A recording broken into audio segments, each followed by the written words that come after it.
आपको क्या लगता है भारत की जो कानून व्यवस्था है, हमारे हिंदुस्तान का लीगल सिस्टम है, इस सब में अब कहीं कोई उन लोगों के लिए जो 1% हैं या आधा % है या अकेला एक आदमी है पूरे भारत में, अगर वो वैक्सीन लेना नहीं चाहता है तो उसके लिए आज अब आपका क्या राय है, आपका क्या संदेश है? लीगली कुछ उम्मीद बचती है या उसको भी किसी दिन कुछ पकड़ के कोई टीका लगा देंगे 4 लोग? क्योंकि अभी ये जो प्रधानमंत्री जी का एक संबोधन आया था कि आप घर घर जाकर समझाएं, तो वो जो घर घर समझाकर समझाने की प्रक्रिया में बहुत सारे पार्टी के लोग, बहुत सारे संगठनों के लोग, बहुत सारे समाज सेवी लोग भी सरकारी लोगों के साथ शामिल हो गए हैं कई कई जगहों पे। तो क्या लग रहा है आपको, निकट भविष्य में लग रहा है उन लोगों के लिए कुछ राहत की खबर है? देखिए, राहत की खबर 200% है। प्रॉब्लम क्या है कि लोगों को मतलब इसकी लॉ की ज्यादा जानकारी नहीं है, और जो गरीब आदमी बेचारा जो सब्जी बेच रहा है, वैसे मैं कई केसेस देख रहा हूँ, तो उन लोगों को पता नहीं होता है। अधिकारी आ गया और वो झूठ भी बोलते हैं, हमारे पास वीडियो रिकॉर्डिंग से अधिकारी आते, लेना ही पड़ेगा नहीं तो चलो पुलिस स्टेशन। कल एक केस आया हमारे पास, उसका भी हमने अभी उसका कंप्लेंट फाइल कर रहे। उसको वो व्यक्ति हाईकोर्ट का ऑर्डर दिखाया उसने, गुवाहाटी हाईकोर्ट का, ये असम का किस्सा है। पुलिस वाले बोले ये हम कुछ नहीं मानते, हम तुमको फोर्स करेंगे। तो अभी देखिए, वहां तो क्लियर केस कंटेम्प्ट का दायर होगा पुलिस के खिलाफ, वो प्रोसिक्यूशन होगा, दैट इज डिफरेंट थिंग। लेकिन कॉमन मैन के लिए यही है, देखिए अकेले अकेले लड़ेंगे तो अधिकारी तकलीफ देंगे।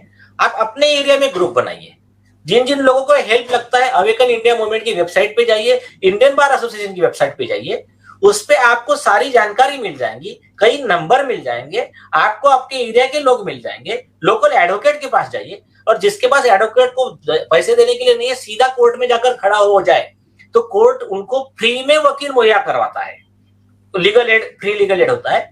तो ऐसा नहीं है, जब तक संविधान है, जब तक रूल ऑफ लॉ है, तब तक एक व्यक्ति भी है तो उस पर स्पेसिफिक प्रोविजन है यूनिवर्सल डिक्लेरेशन ऑफ बायोएथिक्स में, और सेम कॉमन कॉज में भी सुप्रीम कोर्ट ने क्लियर किया कि जब उस व्यक्ति का डिसीजन आता है कोई भी मेडिसिन लेना है या नहीं लेना है, तो his right will shell prevail over the rights of the society.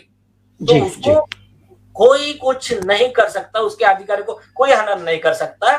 आप सब लोग एकत्र होइए और इसको मिलकर लड़ाई लड़िए।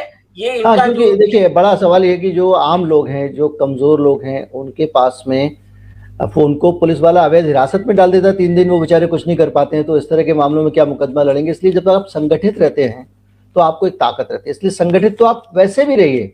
लोगों को अगर ग्रुप बना के आप रहेंगे तभी आप किसी भी तरह के अत्याचार से बच सकते हैं।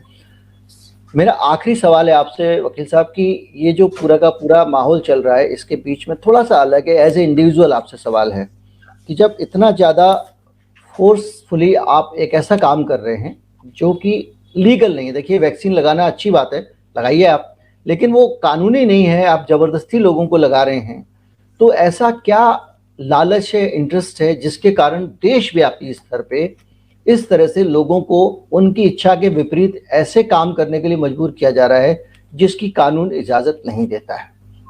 बहुत सही सवाल पूछा, क्योंकि एक मोटिव होना चाहिए, हर काम के पीछे एक मोटिव होता है। इसका मोटिव क्या हो सकता है? यस, उसके 2 मोटिव हो सकते हैं। एक तो सबसे पहला बहुत सिंपल, डॉक्टर संजीव राय जी ने भी कहा, हमने तो उसके खिलाफ कंप्लेंट फाइल किया है, स्पेसिफिक प्रोसिक्यूशन मांगा है। बहुत सिंपल है, हमने हेल्थ मिनिस्टर जो यूनियन हेल्थ मिनिस्टर है मनसुख मांडविया जी, उनको नोटिस भी दिया है, अब हम उन सीबीआई के पास कंप्लेंट भी दिया है। तो मोटिव क्या है? पहला, एक अधिकारी एक मैंडेट निकालता है, वैक्सीन कंपल्सरी, तो आप गौर कीजिए 100 करोड़ लोग, 2 डोज तो 200 करोड़, सरकार में जा रहा है 300 रुपए का, प्राइवेट में जा रहा है 1000 रुपए का, तो एवरेज में 30,000 करोड़ तो मिनिमम एक वो बिजनेस है। दूसरी चीज, इन्होंने आपने अगर देखा होगा, कोवैक्सीन की जो ओनर है, उन्होंने इंटरव्यू में कहा था कि वैक्सीन की कीमत एक बिस्लेरी की बोतल की कीमत से भी कम रहेगी, मिनरल वाटर के, मतलब 20 रुपए से कम रहेगी। मैन्युफैक्चरिंग कॉस्ट उनकी 25-50 पैसे जो भी आती होंगी, तो बोले हम 20 रुपए में बेचेंगे तब भी फायदे में है, और अचानक 300 रुपया हो गए। मतलब जो पूरे देश को 1000 करोड़ रुपए में वैक्सीन लगना चाहिए था इनके हिसाब से, उसके लिए इन्होंने 30,000 करोड़ का चेक तो आज ही दे दिया उनको।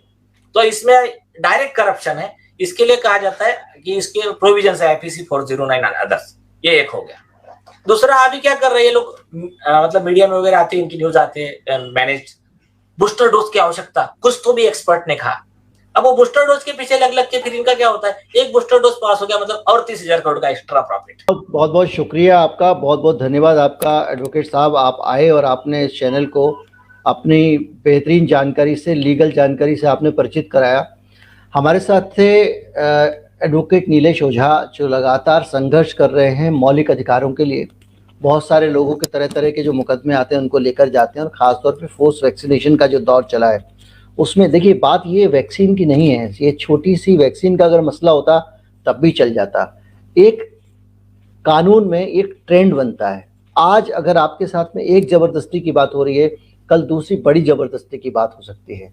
हमारा लोकतंत्र पहले ही खतरे में है, लगातार हमारे लोकतंत्र पर सवाल हो रहे हैं, वो कमज़ोर होता जा रहा है। दुनिया भर की रिपोर्ट्स आई हैं, वो यहाँ तक कह रही हैं कि ये इलेक्टेड मोनार्की है, इस तरह की बातें कह रहे हैं लोग।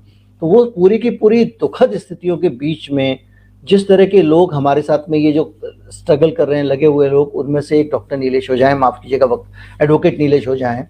और उनके ज़रिए मैं ये समझना चाहता था कि अब लीगल कंडीशन क्या है, क्योंकि एक 72 का बना हुआ कानून था पांडिचेरी का, उसमें उन्होंने ऑर्डर जारी कर दिया है।